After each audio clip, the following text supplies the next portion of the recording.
o tema principal da sessão é meta-análise.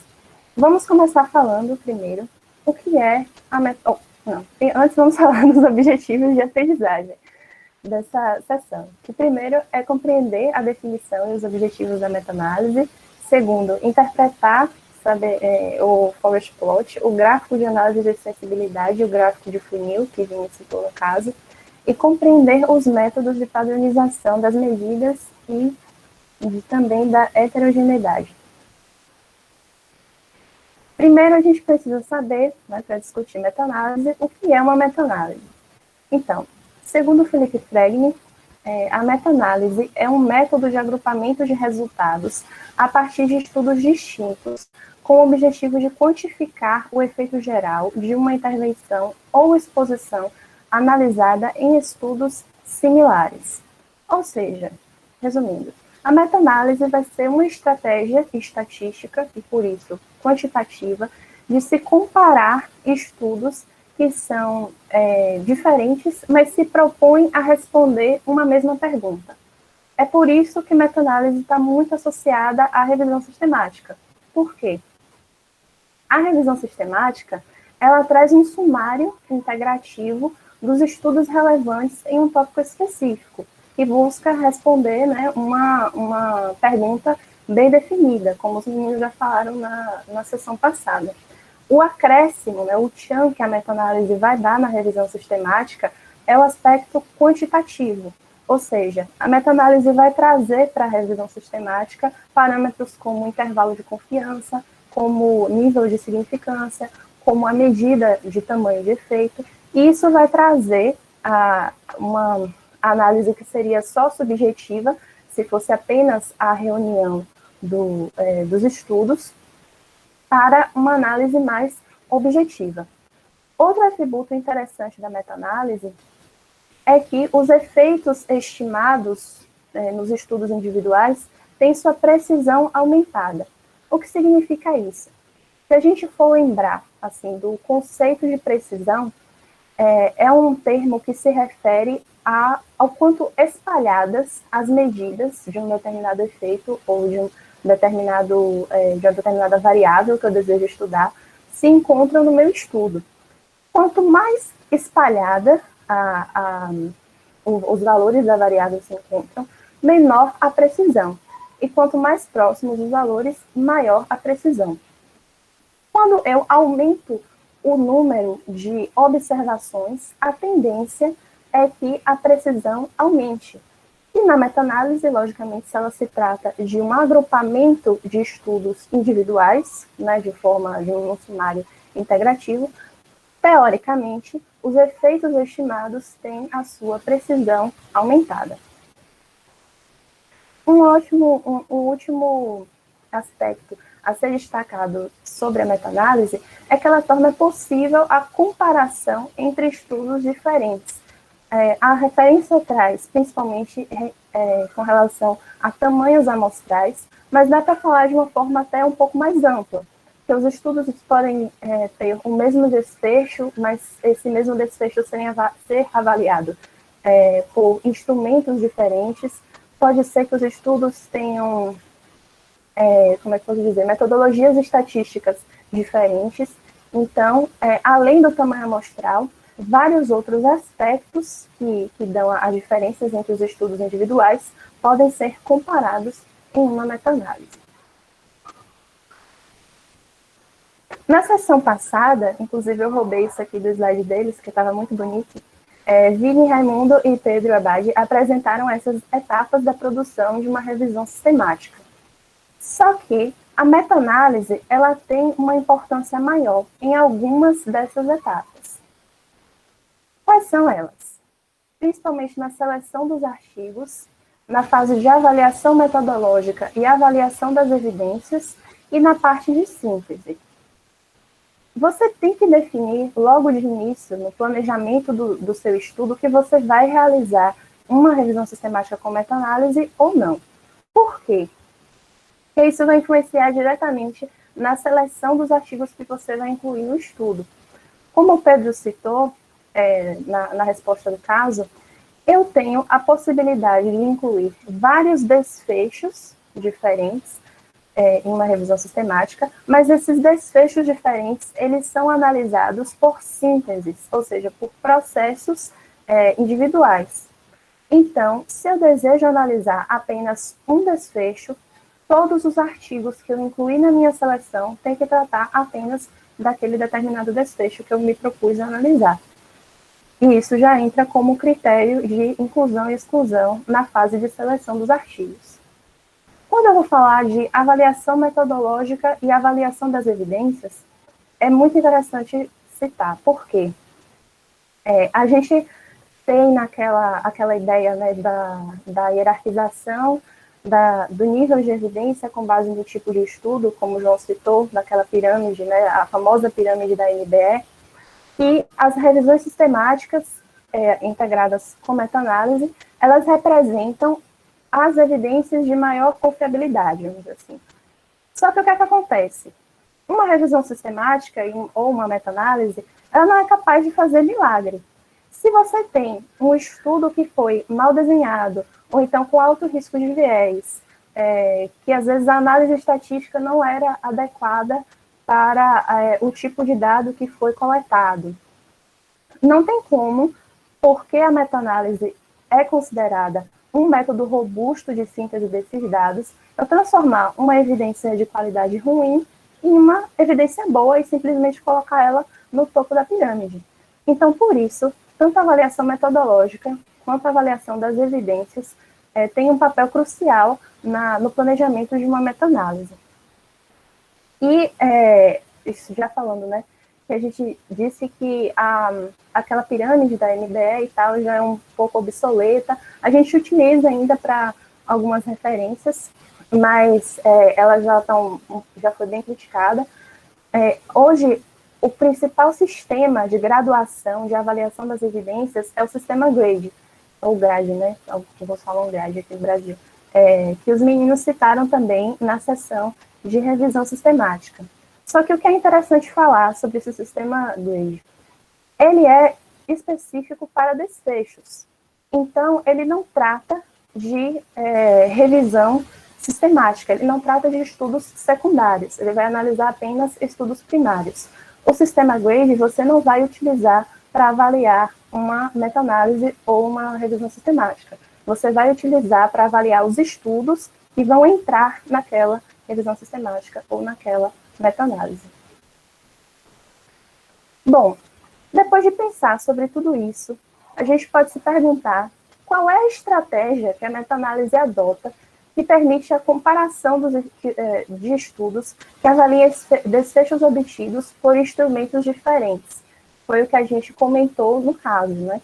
Por exemplo, eu tenho ali um estudo que vai tratar da efetividade da fisioterapia aplicada aos pacientes que passaram por artroplastia de joelho, tanto na qualidade de vida, quanto na amplitude do movimento, quanto na força muscular. Como é que eu faço para comparar todos esses desfechos que são obtidos por instrumentos diferentes? Padronizando os resultados, padronizando as medidas. E como é que isso é feito? Isso é realizado por meio de um recurso, né, que é chamado a medida de efeito. As medidas de efeito mais utilizadas, as mais famosas, são a diferença absoluta entre as médias, o odds ratio, a famosa razão de chances, né, o risco relativo, o número necessário para tratar, ou NNT, a redução absoluta de risco e a diferença padronizada entre as médias, ou também conhecido como B de Cohen. Por que é interessante a gente ter, assim, mesmo que a gente não tenha o interesse de fazer uma meta-análise, por que é interessante a gente ter conhecimento dessas medidas de efeito? Essas medidas de efeito são as quantidades que vão dar significado ao forest plot, que é o gráfico característico da meta-análise. Vamos passar aqui rapidamente sobre como interpretar o forest plot. A gente tem no eixo horizontal, né, que seria o eixo X, a medida do efeito que vai ser utilizada. Essa medida de efeito, ela pode ser absoluta ou relativa. Quando ela é relativa, a linha de efeito nulo, ou seja, a linha na qual você considera que não há diferença entre os grupos comparados, ela vai estar no número 1, como é o exemplo do odds ratio. No odds ratio é igual a 1, a gente não considera uma diferença significativa entre os grupos. Já se a medida ela for absoluta, como é o caso de uma diferença padronizada entre as médias, esse número aqui, na verdade, vai ser 0. O próximo aspecto do forest plot que a gente tem que observar são as marcações, que geralmente são pontos ou quadrados. Esses pontos ou quadrados, eles vão informar a medida de efeito para um determinado estudo e também vão atribuir, vão ponderar essa medida de efeito para aquele estudo segundo o seu tamanho amostral. Como assim? Se a gente projetar no eixo X aqui, né, que seria o eixo da medida de efeito, o ponto, a gente vai ter a informação da medida de efeito. Então, nesse quadradinho aqui, eu tenho a medida de efeito 1.5. Se a gente projetar para cá, a gente vai ter o estudo ao qual aquela medida de efeito se refere. Então, o estudo de Gamson, 1989, para esse desfecho hipotético que eu estou analisando aqui, tem uma medida de efeito de 1.5. Vamos supor que seja odds ratio. Então, odds ratio de 1.5. E o último aspecto é o tamanho amostral. Ele vai ser demonstrado pelo tamanho do quadradinho. Quanto menor for o quadradinho ou ponto utilizado no forest plot, menor o tamanho amostral, quanto maior o tamanho amostral. O outro aspecto que a gente vai ver são essas linhas que geralmente vêm sombreadas ou tracejadas, que vai indicar o intervalo de confiança para cada um dos estudos. Então, a tendência é que esse intervalo de confiança ele seja menor à medida que se aumente o tamanho amostral. Mas isso não é uma regra, né? Porque geralmente o intervalo de confiança mais utilizado é 95%. Bom, e o elemento-chave do forest plot, né, é o diamante, né? O diamante que fica no final do gráfico, que é a representação gráfica do que significa a sua meta-análise. Ou seja, é a marcação no gráfico do subtotal dos resultados, tanto dos efeitos acumulados, quanto do intervalo de confiança que você tem sobre aquele determinado efeito. Então, se a gente vê aqui, se a gente olhar, projetar as extremidades verticais do diamante, vamos dizer assim, do losango, a gente vai ter a marcação da medida de efeito do subtotal daquela meta-análise. E se a gente analisar a distância entre as extremidades horizontais, a gente vai ter a medida do intervalo de confiança. Então, trazendo já para uma forma aqui mais prática, esse estudo foi o que a gente utilizou no caso, sobre a efetividade da fisioterapia depois da artroplastia de joelho na osteoartrite.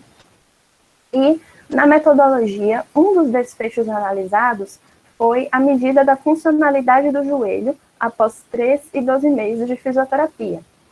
Só que, para a análise desse desfecho específico, foram incluídos apenas 5 estudos. Na revisão sistemática inteira, se eu não me engano, foram 27 ou 25, agora me fugiu, mas 27 ou 25. Mas para esse desfecho específico da funcionalidade do joelho, apenas foi realizada a meta-análise em 5 estudos. O porém, né, a dificuldade é que cada um dos estudos havia feito uso de um conjunto de escalas diferente. Então, o resultado ele teve que ser padronizado por uma medida de efeito, que no caso do estudo foi a diferença padronizada entre as médias, ou o D de Cohen, que a gente vai comentar um pouquinho mais para frente. Aqui eu tirei 2 prints, né, de como esse desfecho foi reportado na meta-análise. Aqui a gente tem destacado algumas das escalas que foram utilizadas para a mensuração da função do joelho, né, medida funcional do joelho. E, do outro lado, o forest plot, que corresponde à análise desses desfechos.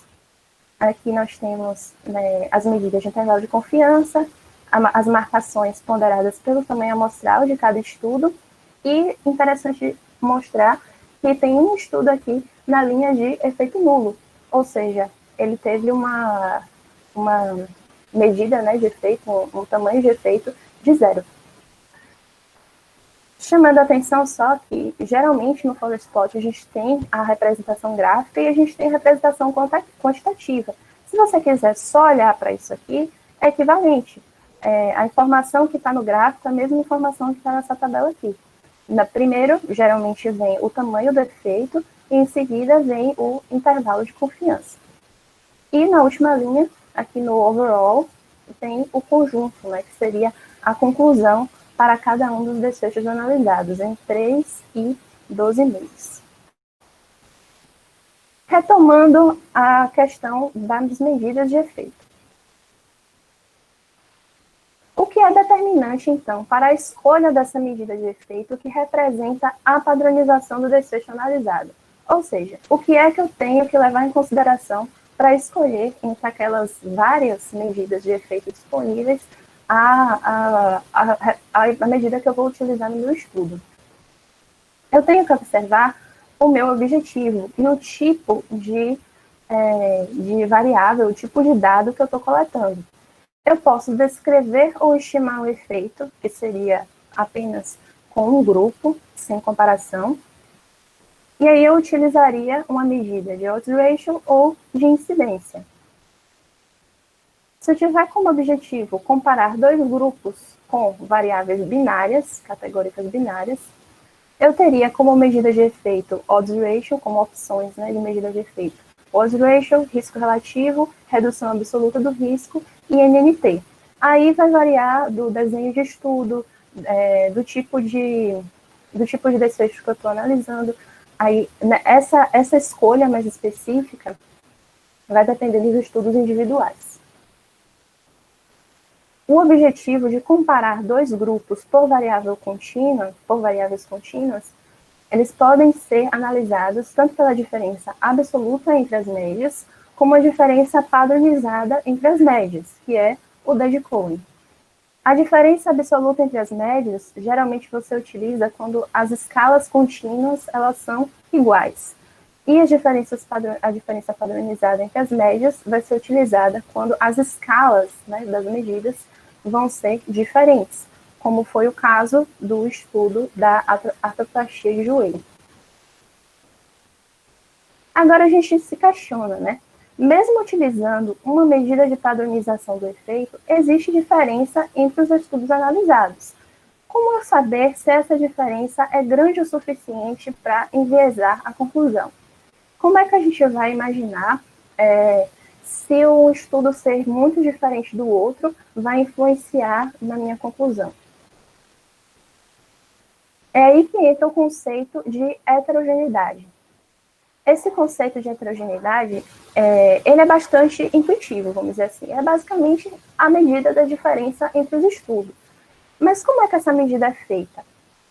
Quando consideramos que a variabilidade entre os estudos não é apenas aleatória, dizemos que os estudos são heterogêneos.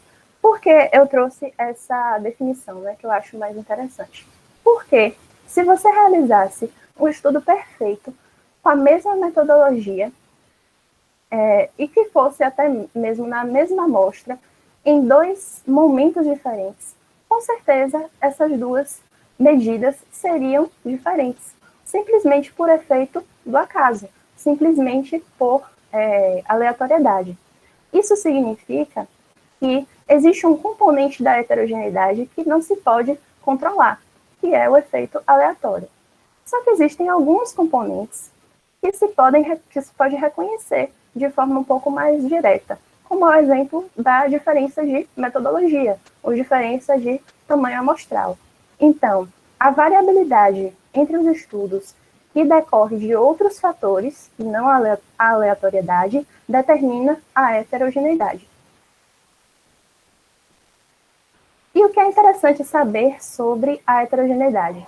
Primeiro, que ela, como a meta-análise é uma estratégia, né, quantitativa, ela precisa ser quantificada. E existem duas estratégias mais conhecidas para a quantificação dessa heterogeneidade. A primeira é o teste Q de Cochrane, que tem um nível de significância de 0,1.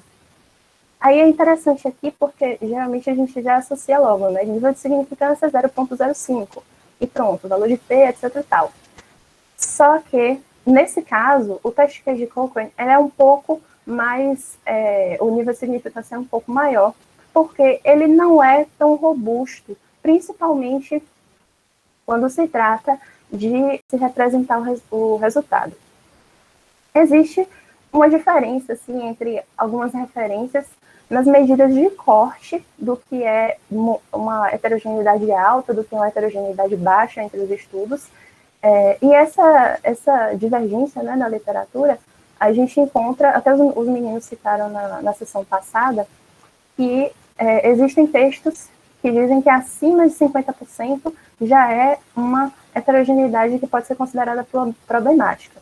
Só que a discussão que eu queria trazer para aqui hoje é o seguinte: existe um problema quando a heterogeneidade ela é muito alta, isso é mais intuitivo, né, de saber, mas existe um problema também quando a heterogeneidade ela é muito baixa, pela mesma razão de que em um estudo, quando a heterogeneidade na sua amostra ela é baixa, você tem uma dificuldade maior de generalizar os seus resultados. E como a meta-análise, o objetivo é justamente você trazer uma perspectiva mais ampla, né, um apanhado dos estudos, então a heterogeneidade muito baixa entre os estudos selecionados dificultaria essa generalização do resultado.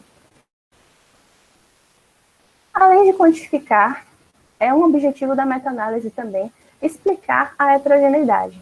É aí que entra alguns aspectos mais específicos, como a análise de subgrupo, o modelo de efeito fixo, o modelo de efeito aleatório e a meta-regressão. O modelo de efeito fixo e o modelo de efeito aleatório são formas de se tratar a heterogeneidade. Como assim? Se a heterogeneidade entre os estudos for baixa, significa que eu posso assumir com uma margem de erro, né, com uma certa margem de segurança, vamos dizer assim, que os efeitos, o tamanho de efeito dos estudos vai ser aproximado. Isso vai facilitar o meu tratamento estatístico, porque eu tenho uma chance maior de estar perto do tamanho de efeito verdadeiro, já que, sendo a heterogeneidade baixa entre os estudos, a chance é que esse valor seja mais facilmente encontrado, vamos dizer assim, né? Então, eu posso utilizar esse modelo de efeito fixo nessa situação. Já o modelo de efeito aleatório, ele assume que os estudos selecionados possuem tamanhos de efeito que diferem entre si, mas eles não diferem de forma arbitrária, vamos dizer assim. Eles diferem segundo uma distribuição conhecida. E, geralmente, na maioria das suposições estatísticas, a gente utiliza a distribuição normal. O que é interessante saber sobre modelo de efeito fixo e modelo de efeito aleatório? O modelo de efeito fixo, ele tolera uma fonte de variabilidade do seu tamanho de efeito, que é a aleatoriedade, que é aquela variação que você não consegue controlar. Então, você assume que o que é verificado é o mesmo tamanho de efeito. Já o modelo de efeito aleatório assume que existem duas fontes para a variação do tamanho de efeito, que é tanto as características da amostra, que é o que justificaria uma distribuição normal, tanto a variabilidade intrínseca do efeito, que é o que justificaria uma distribuição normal, quanto a variabilidade aleatória. O que é interessante saber, né, assim, na prática, isso vai servir para quê? Fregni traz essa comparação entre a adoção do modelo fixo, de efeito fixo, e a adoção do modelo de efeito aleatório. Alguém falou alguma coisa? Sim. Alguém? Não? Vou seguir. Então, Fregni traz essa diferenciação aqui. E o que eu queria chamar a atenção para vocês é só uma coisa. Observe que no efeito aleatório, a gente tem um aumento da medida do intervalo de confiança, ó, com relação ao efeito fixo. Isso porque, como eu tinha comentado anteriormente, no efeito aleatório, a gente assume, né, a gente aceita duas fontes de variabilidade para a medida do efeito. Agora falando sobre análise por subgrupo. Como eu citei lá na discussão do caso, a análise de subgrupo ela pode ser aplicada tanto em estudos individuais como na meta-análise. A análise de subgrupo por si só, ela é separada da meta-análise, vamos dizer assim, ela pode ocorrer em estudos fora da meta-análise. E qual seria, né, o objetivo da análise de subgrupo em estudos individuais? Seria avaliar os desfechos de um determinado estudo em um grupo definido por características de base específicas, como idade, severidade da doença e sexo, por exemplo.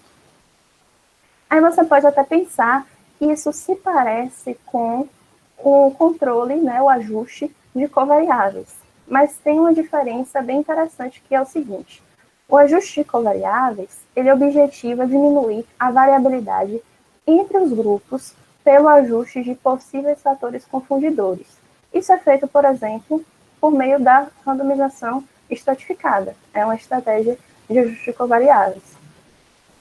E ela tem como objetivo melhorar a precisão do efeito do tratamento ou de uma intervenção para uma população inteira do estudo. Já a análise de subgrupo, ela tem como objetivo avaliar os efeitos de uma intervenção em um grupo que pode apresentar efeitos heterogêneos por características específicas. Ou seja, pode ser que no meu estudo eu selecione uma determinada amostra e para a minha amostra eu vejo que aquele tratamento funciona. Mas quando eu faço uma análise de subgrupo, eu verifico que, sei lá, para pessoas menores que 20 anos, aquele tratamento não funciona. Então, uma análise de subgrupo realizada, segmentada pela idade, é interessante para esse tipo de estudo, em que o desfecho, né, o resultado, a conclusão do estudo vai variar de acordo com características específicas.